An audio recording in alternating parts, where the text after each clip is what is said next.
Bom, vamos iniciar agora a partir do artigo 206, dos atos do escrivão ou do chefe de secretaria.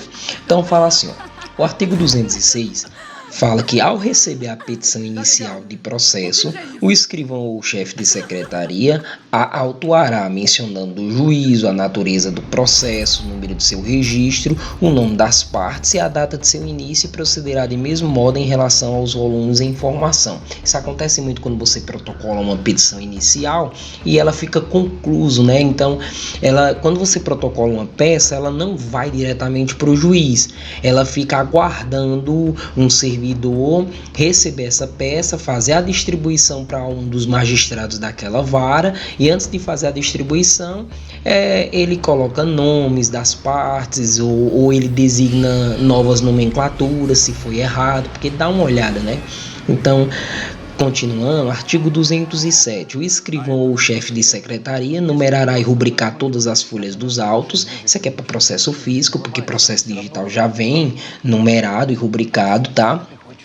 Parágrafo único.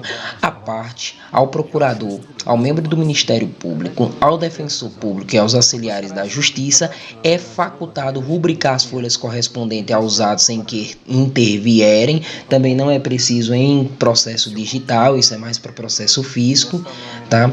Artigo 208. Os termos de juntada, vista, conclusão e outros semelhantes constarão de notas datadas e rubricadas pelo escrivão ou pelo chefe de secretaria.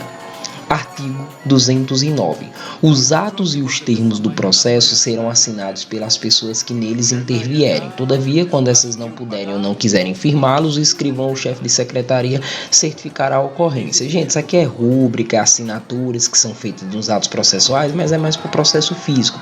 Processo digital, o próprio certificado digital ele já faz essas assinaturas, essas rúbricas em todas as folhas, tá? Parágrafo 1º. Quando se tratar de processo total ou parcialmente documentado em autos eletrônicos, os atos processuais praticados na presença do juiz poderão ser produzidos e armazenados de modo integralmente digital, em arquivo eletrônico inviolável na forma da lei, mediante registro em termo que será assinado digitalmente pelo juiz e pelo escrivão ou chefe de secretaria, bem como pelos advogados das partes. Nada de novo aqui. Parágrafo 2º. Na hipótese do parágrafo 1º, que é o que a gente acabou de ler, eventuais contradições na transcrição deverão ser suscitadas oralmente no momento de realização do ato, sob pena de preclusão, devendo o juiz decidir de plano e ordenar o registro nos termos da alegação e da decisão. Artigo 210. É lícito o uso da taquigrafia. Gente, eu não sei o que é taquigrafia, tá? Depois eu vou dar uma olhada na taquigrafia e vou comentar nos comentários. Da estenotipia ou de outro método idôneo em qualquer juízo ou tribunal. Deve ser métodos antigos de transcrição ou de alguma coisa, mas depois eu vou fazer uma pesquisa. Não se admitem nos atos e termos processuais espaços em branco, salvo os que forem inutilizados, assim como entrelinhas, emendas ou rasuras, exceto quando expressamente ressalvadas. Ok? Isso aqui eu não chego a cair, mas isso aqui é mais para processos físicos, tá, gente? É tanto que para processo digital ele só teve um artigo aqui que ele falou. Então vamos avançar. Em todas as questões que eu fiz de processo civil não caiu nada sobre isso aqui. Capítulo 2. Do tempo e do lugar dos atos processuais. Seção 1. Do tempo. Artigo 212. Os atos processuais serão realizados em dias úteis, das 6 às 20 horas. Esse aqui pode anotar, porque cai. Às vezes eles colocam em horário comercial, das 9 às 18 horas. Então, é bom gravar. Atos processuais serão realizados em dias úteis, das 6 às 20 horas. Parágrafo 1º. Serão concluídos após as 20 horas os atos iniciados antes, quando o adiamento prejudicar a diligência ou causar grave dano. Então, se, por exemplo, o oficial de justiça saiu às 19 horas da noite para citar uma pessoa e ele chegou na casa da pessoa às 21 horas. Essa pessoa ela precisa ser citada, ele pode fazer essa citação citação, que é um ato processual, depois das 20 horas, não tem problema nenhum, tá? Porque causaria um grave dano ou causaria grande prejuízo financeiro à justiça, então ele pode fazer o ato processual às 20 horas se comprovar que vai causar um grave dano. Parágrafo 2º. Independentemente de autorização judicial, as citações, intimações e penhoras poderão realizar no período de férias forenses, onde as houver, e nos feriados ou dias úteis fora no horário estabelecido nesse artigo, observando o disposto no artigo 5º, inciso 11 da Constituição Federal. Esse aqui, ele cai muito, principalmente aqui, independentemente de autorização judicial. Independentemente de autorização judicial, as citações, intimações e penhoras podem ser realizadas no período de férias forenses, onde as houvesse, ou dias úteis fora do horário estabelecido nesse artigo, né? Que mais? Parágrafo 3º. Quando o ato tiver de ser praticado por meio de petição em autos não eletrônicos, essa deverá ser protocolada no horário de funcionamento do fórum ou tribunal, conforme disposto na lei e organização judiciária do local. Então, mesmo que o ato processual seja realizado até às 20 horas, se o fórum for aberto só até às 18, então somente até às 18 é que você pode fazer o ato processual. Isso se for processo físico. Se for digital, aí os prazos eles mudam, eles podem ser até às 23 horas do mesmo dia, tá, gente? Aí já tem uma outra regra que já muda totalmente, mas vamos ser até aqui. Até às 23h59, na verdade, desculpa. Artigo 213. A prática eletrônica de ato processual poderá ocorrer em qualquer horário até às 24 horas do último dia de prazo. Aqui, foi o que eu acabei de falar.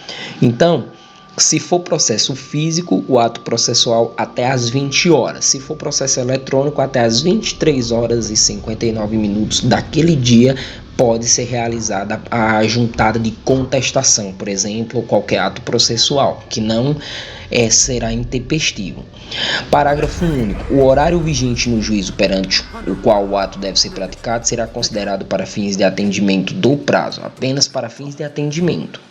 Artigo 214. Durante as férias forenses e nos feriados, não se praticarão atos processuais, excetuando-se os atos previstos no artigo 212, parágrafo 2º, que é provavelmente citação, intimação, penhora, né, que a gente já viu, e tutela de urgência. Para quem não sabe ainda, tutela de urgência é aquelas decisões que são dadas em caráter de urgência, sem chegar à fase cognitiva do processo, no final, sem precisar de sentença. Então, as tutelas de urgências, elas podem ser concedidas durante as férias forenses e até nos feriados, nos juízes que ficam de plantão.